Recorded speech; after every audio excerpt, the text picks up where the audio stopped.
All right, ladies and gentlemen, look, we are here with the NBA Finals preview. Okay, we got the NBA Finals tomorrow, 9 o'clock. Lakers Heat. I mean, dude, I'm so fucking hyped over this shit. I mean, excuse me, but whew, it's going to be serious business. But let's talk about the Heat taking care of business against Boston, which with 5 minutes left in the game, Boston, they were close. And then all of a sudden, Boston started jacking up threes, looking like they were done. And I was like, it was pretty surprising, to be honest. It was pretty surprising. I thought it was going to be a neck and neck situation, and all of a sudden the Heat just pulled away. They definitely took care of business. Lakers made Denver kind of look foolish. Uh, Everyone keeps saying, "Oh, the Clippers, oh, they would have beat the Lakers." I don't really see how the Clippers would beat the Lakers if they had trouble with Denver and the Lakers smacked Denver. You could say injury and Jamal Murray's injury. Jokic is missing a part of his game that AD has. And I think that has something to do with it. And for you NBA fans, there's that something that AD has that Jokic doesn't, and you know what it is. It's hard to pinpoint, but there's something about his game. It's missing. It's missing something. A little slow, little unathletic. He's phenomenal, superstar, but there's another tier to his game that he might have to reach to compete with someone like Anthony Davis. He doesn't have that right now. He doesn't have it. Moving on to the actual Lakers versus Heat. Yeah, man, I can't even. I mean, I'm just smiling just thinking about it. So I think the Heat actually have some LeBron stoppers on the team, with Crowder, Butler, Iguodala. They can handle LeBron. I'm not saying handle him in a way that he's not going to be able to do anything. I'm just saying that's going to be their assignment, and it might be tough for them. Well, it is going to be tough. Not might. It is going to be tough, but they got some good guys to switch off and take care of him the whole game. Obviously, LeBron and Morris probably are going to be on Jimmy Butler. They might throw in a small guy on Butler and try it out, but maybe like a Caldwell Pope or Danny Green or something. But really, I don't think it would be a good idea, to be honest. Jimmy Butler will definitely take advantage of that. Bam Adebayo is going to take care of Anthony Davis, or try to, and vice versa. I did hear that Bam Adebayo is actually 6'9". If Bam Adebayo is 6'9", then he is in trouble, serious trouble, guarding Anthony Davis. And I don't know if there's another player on the Heat that has the aggression or the ability and the athleticism to stop Anthony Davis and Dwight and LeBron. LeBron's 6'9". I mean, I don't know. It's kind of Theis ain't Anthony Davis, okay? Theis and Cantor is not Anthony Davis. So we're gonna see how that unfolds. I have here the top 6 things that the Heat need to do to beat the Lakers, and then I have the top 6 things that the Lakers need to do to beat the Heat.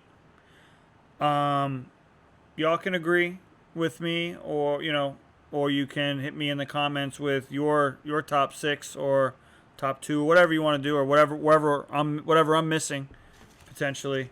But number 1, you need to stop LeBron James from getting to the hoop.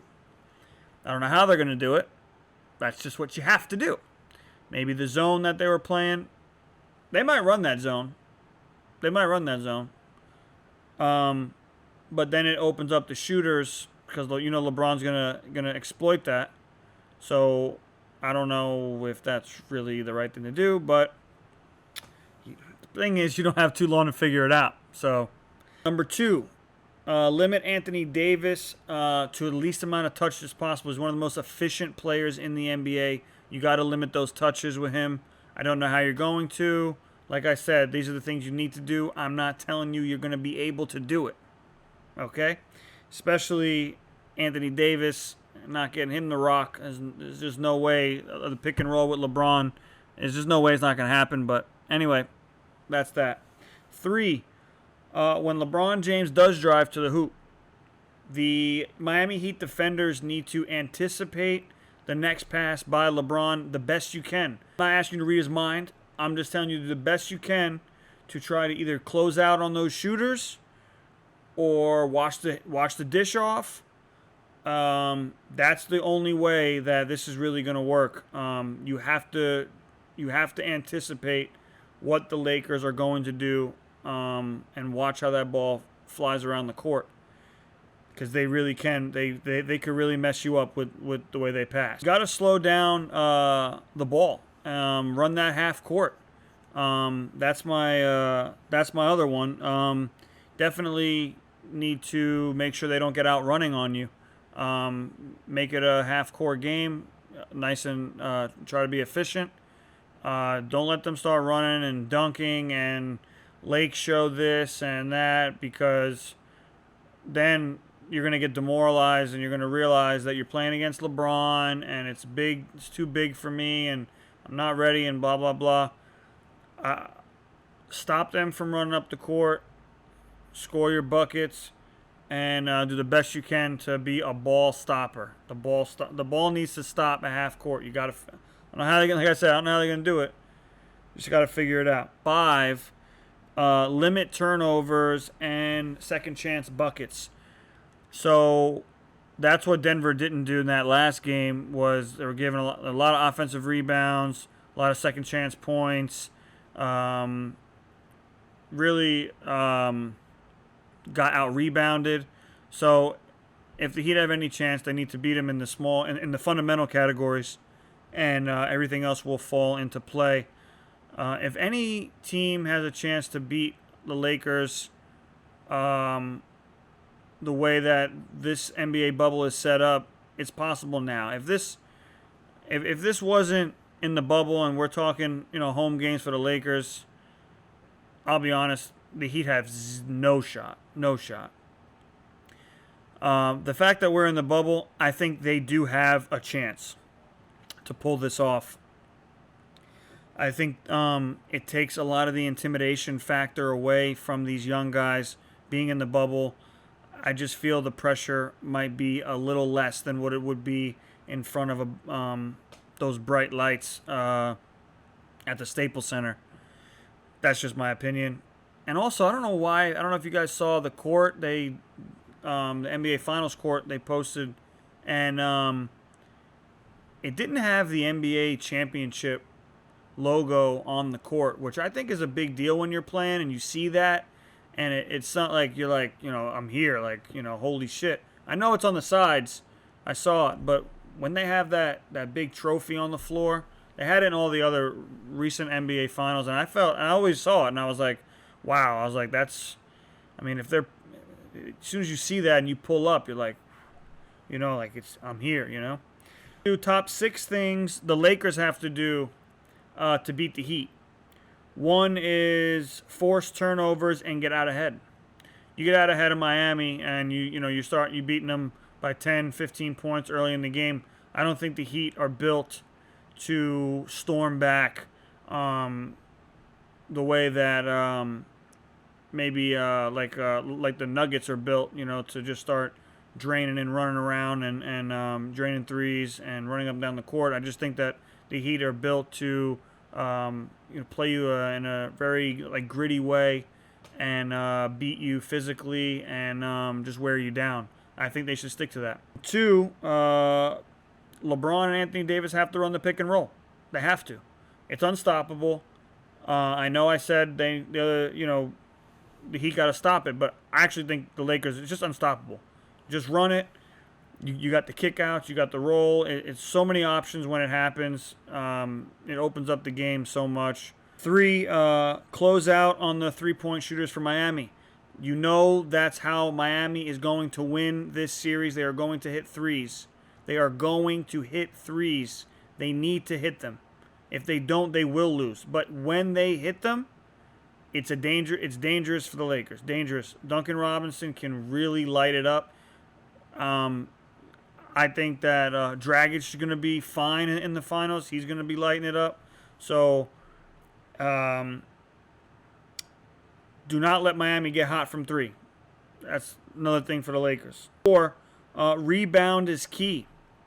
Don't be lazy. We need to get, like Anthony Davis needs to be 10, 12, 14 rebounds. Dwight Howard, get those boards. Like I said before, Miami is not the tallest team. The Lakers really do have size. So if they try to play small ball, the Lakers just keep Anthony Davis in. Maybe Bam can give him some trouble, but at the end of the day, it's still Anthony Davis, So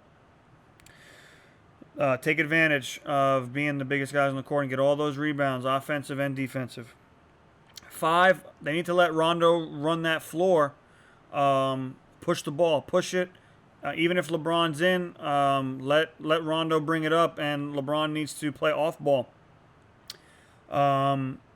Obviously, when Rondo's out, LeBron let him do his thing. But I think the Lakers become extremely dangerous when LeBron plays off the ball and Rondo's hitting his shots. If Rondo's not hitting his shots, then he's just get off the floor and let LeBron run it, because now you're going to cause a bunch of clusters in the lane and stuff like that, because a lot of driving and kicking going on. But if Rondo's hitting mid-range and threes,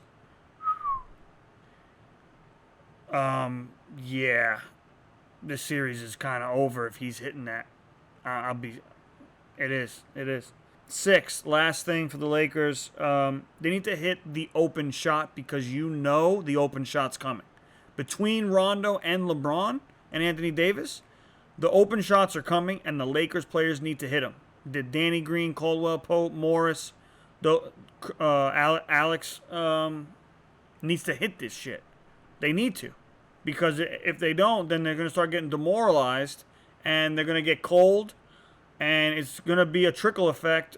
And I'm telling you, if LeBron feels that he can't trust you, and you're not going to hit those shots, it's going to even hurt. It's going to affect you even more. So, anyway, that's my those are my top 6 things that each team needs to do to beat the other. Whoever does it the best, that's the champion, So I told you I'd give you my prediction, and here it is. I'm going to go with the Lakers in 6 games, and Finals MVP is going to be Anthony Davis. Not LeBron James. It's going to be Anthony Davis. LeBron will get his 4th ring. He will move a little bit closer to the Kobe Jordan number of rings count. Okay. The player that, let's say, is going to be pulling them through at the end of games, hitting big shots, stuff like that, I think that player is actually going to be Danny Green. I think he's going to get out of this slump, and he's going to feel a different type of energy, like, yo, I've been here before, I know it, I'm hitting this, and I think it's going to help LA get over the hump. And the Lakers will be your 2020 NBA championship bubble winners. Something like that. COVID champions. That's it, gentlemen. Exclusive episode. of Speak Before You Think NBA Finals preview, and that's gonna do it. Peace, much love. Stay safe, gentlemen and ladies.